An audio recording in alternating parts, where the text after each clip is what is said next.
ہم خبر آپ کو دیں وفاقی حکومت کا نادرا ممبران کے خلاف انکوائری کرنے کا فیصلہ پرنسپل سیکرٹری گورنر پنجاب نبیل اعوان انکوائری افسر مقرر کابینہ کی سرکولیشن کے ذریعے وزارت داخلہ کی اسمبلی منظوری اس حوالے سے بات کریں گے فہد چودھری ہمارے نمائندے ہمارے ساتھ ہیں جی فہد آگاہ کیجئے گا کیا معاملہ ہے جس پر اب یہ انکوائری ہو رہی ہے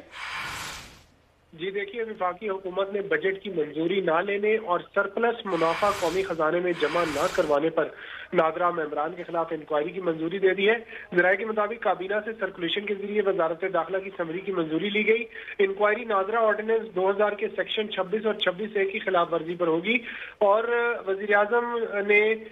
گورنر پنجاب کے پرنسپل سیکرٹری نبیل اعوان کو انکوائری افسر مقرر کر دیا ہے انکوائری نادرا اتھارٹی ممبران سلطانہ محمود وسیم سہیل ہاشمی محمد عامر ملک اور عامر بشیر کے علاوہ ریاض عنایت کے خلاف کی جائے گی اور ذرائع کا یہ بھی کہنا ہے کہ نادرا آرڈیننس کے تحت جو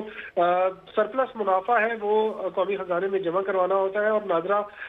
پر یہ لازم ہے کہ وہ اپنے بجٹ کی منظوری وفاقی حکومت سے لے یہ دونوں کام جو ہے یہ نہیں کیے گئے اتھارٹی کی جانب سے جی بہت شکریہ ہمیں تفصیلات سے آگاہ کرنے کے لیے فہد آپ کا اور اب آپ کو بتائیں کہ پاکستان سری لنکا ٹیسٹ سیریز کے لیے نیشنل بینک سٹیڈیم میں لگا 4 روزہ تربیتی کیمپ کا آج آخری روز ہے پاکستان کرکٹ ٹیم